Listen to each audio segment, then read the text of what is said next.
1884년의 뉴욕 항구는 기회와 절망이 비릿한 바닷바람에 섞여 요동치는 거대한 소음의 용광로였습니다. 배에서 내린 28세의 청년 니콜라 테슬라의 손에는 낡은 가방 하나와 추천서 한 장이 전부였죠.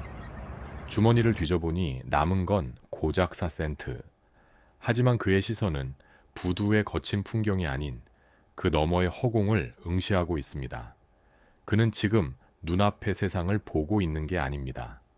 그의 뇌 안에서는 이미 수천 개의 톱니바퀴가 맞물려 돌아가고 눈에 보이지 않는 전류가 도시의 밤을 밝히는 설계도가 생생한 입체 영상처럼 가동되고 있기 때문입니다. 테슬라는 남들과는 다른 주파수를 가진 사내였습니다. 보통의 아이들이 들판을 뛰어놀 때 소년 테슬라는 공기 중에 흐르는 정전기를 보며 우주의 비밀을 궁금해했습니다. 그는 종이 위에 도면을 그리지 않았습니다.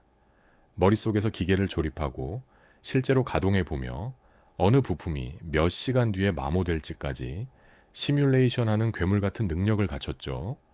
하지만 이 특별함은 그에게 축복인 동시에 지독한 저주였습니다. 자신의 머릿속에 펼쳐진 그 선명한 세계를 누구에게도 설명할 수 없었으니까요.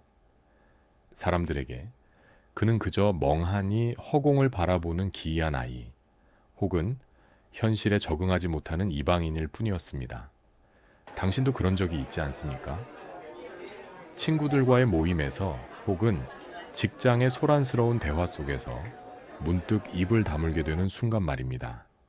당신은 지금 현상의 본질과 보이지 않는 가치를 고민하고 있는데 주변에서는 오직 당장의 이익과 자극적인 가십만을 쏟아낼 때 느껴지는 그 공허한 소외감.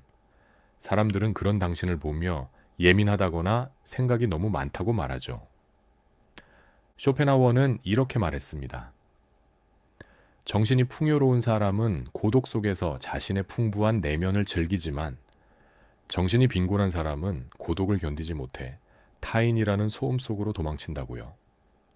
테슬라가 뉴욕 항구의 소음 속에서 침묵했던 이유는 그가 외로워서가 아니었습니다. 그의 내면이 외부 세계보다 훨씬 더 밀도 높고 선명했기 때문입니다. 주파수가 너무 높으면 낮은 안테나에는 잡히지 않는 법이죠. 당신이 느끼는 그 소외감 또한 실은 당신의 정신적 주파수가 타인보다 훨씬 더 넓은 영역을 탐색하고 있다는 증거일지도 모릅니다. 테슬라는 몇 개의 동전을 꽉 쥐고 한 연구소를 향해 걷기 시작합니다. 그곳에는 당시 세상이 가장 위대하다고 믿었던 남자 토마스 에디슨이 기다리고 있었습니다. 테슬라는 믿었습니다. 에디슨이라면 자신의 머릿속에 흐르는 이 푸른 불꽃을 알아봐 줄 것이라고요. 하지만 그는 몰랐습니다. 때로는 가장 순수한 천재성이 가장 영악한 자들의 가장 좋은 먹잇감이 된다는 사실을 말입니다. 청년 테슬라가 마주한 현실은 그가 머릿속에서 돌리던 정교한 기계들보다 훨씬 더 거칠고 비릿했습니다. 에디슨의 연구소 문을 열었을 때 그는 자신의 천재성이 마침내 안식처를 찾았다고 믿었죠. 하지만 그곳은 꿈의 공장이 아니라 노골적인 야망이 들끓는 전장이었습니다. 발명왕이라 불리던 에디슨은 위대한 탐구자이기 전에 철저한 사업가였습니다. 그는 팔리는 물건에 집착했고 테슬라는 사물의 본질에 매달렸습니다. 어느 날 에디슨은 테슬라에게 파격적인 제안을 건넵니다.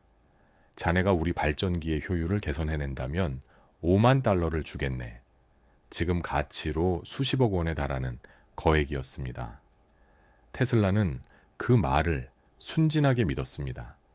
그는 1년 가까이 잠을 줄여가며 기계의 굉음과 지독한 기름 냄새 속에서 사투를 벌였습니다. 쇳가루가 폐를 찌르고 온몸이 기름에 젖었지만 머릿속에 흐르는 푸른 불꽃을 현실로 만들기 위해 기꺼이 자신을 갈아 넣었습니다. 마침내 테슬라는 해냈습니다. 발전기는 완벽하게 가동되었고 연구소는 환호했습니다. 하지만 약속한 보상을 요구하자 에디슨은 미소를 지으며 차갑게 내뱉습니다. 테슬라, 자네는 아직 우리 미국식 유머를 모르는구먼. 5만 달러는커녕 단 몇 달러의 임금 인상조차 없었습니다.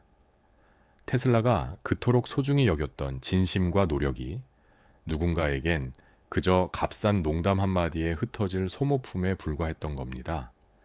밤을 지새워 완성한 성과를 교묘하게 가로채는 상사, 혹은 당신의 선의를 당연한 권리처럼 여기며 이용하는 사람들 앞에서 입술을 깨물던 순간들, 왜 세상은 이토록 영악한 자들의 편인 것 같을까요? 왜 순수한 진심은 늘 상처로 돌아오는 것일까요? 쇼펜하우어는 이 비정한 세상을 맹목적인 의지의 각축장이라고 불렀습니다. 대부분의 인간은 타인을 이해하려 하기보다 자신의 욕망을 채우기 위한 수단으로만 바라봅니다. 테슬라는 그 길로 에디슨을 떠났습니다. 주머니는 여전히 비어 있었고 그는 생계를 위해 길바닥에서 도랑을 파는 중노동을 시작합니다. 손에는 피가 맺히고 흙먼지가 코를 막았지만 그는 비굴하게 타협하지 않았습니다. 하지만 고독은 여기서 끝이 아니었습니다. 도랑을 파던 사내가 다시 세상의 중심에 섰을 때 그는 자신의 전동기보다 더 빠르게 회전하는 인간의 욕망을 목격합니다. 웨스팅하우스와의 협력으로 교류 시스템이 승리하고 그의 이름이 뉴욕 신문 일면을 장식하자 어제까지 그를 비웃던 이들이 앞다투어 화려한 사교계의 만찬장으로 그를 불러냅니다. 번듯한 턱시도를 차려입고 샴페인 잔이 부딪히는 소리 속에 서 있지만 테슬라는 그들의 웃음소리 뒤에 숨은 텅 빈 공허를 읽어냅니다.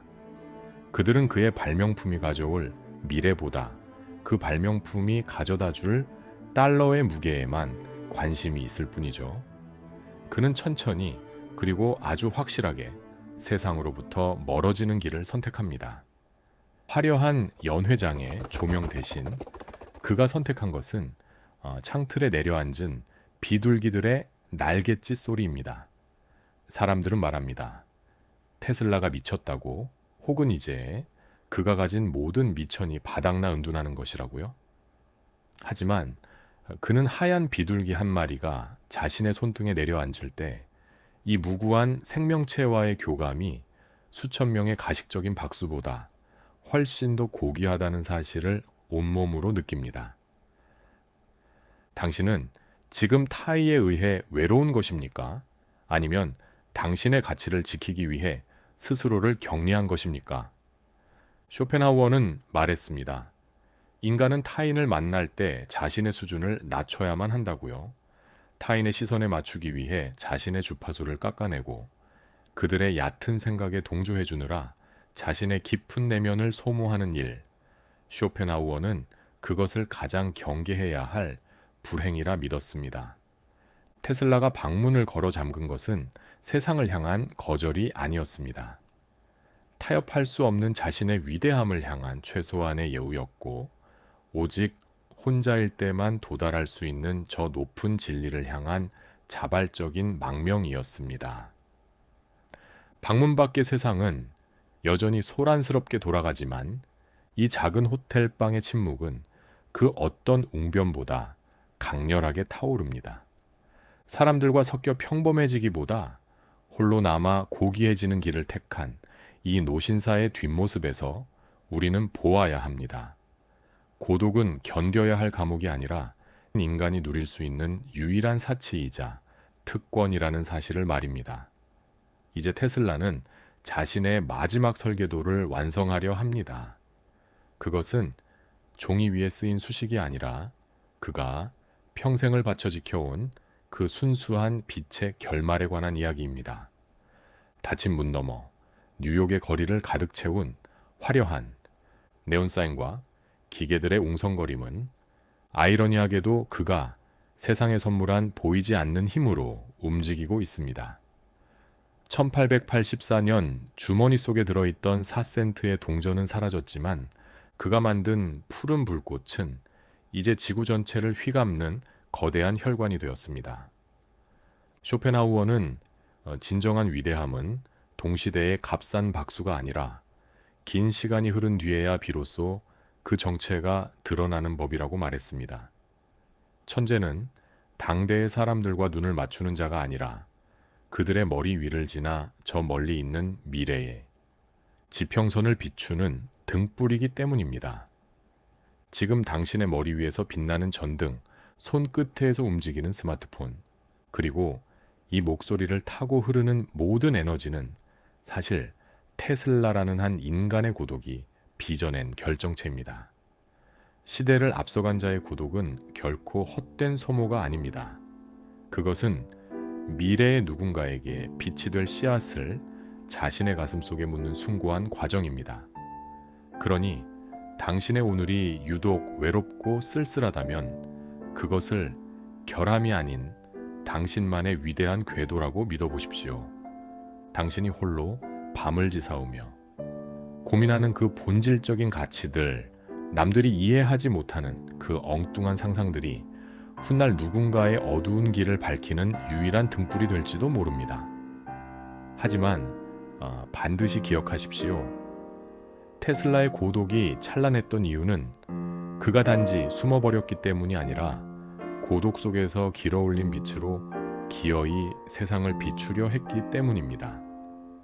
고독은 타인을 거부하는 수단이 아니라 더 깊은 진실로 타인과 연결되기 위한 준비의 시간이어야 합니다.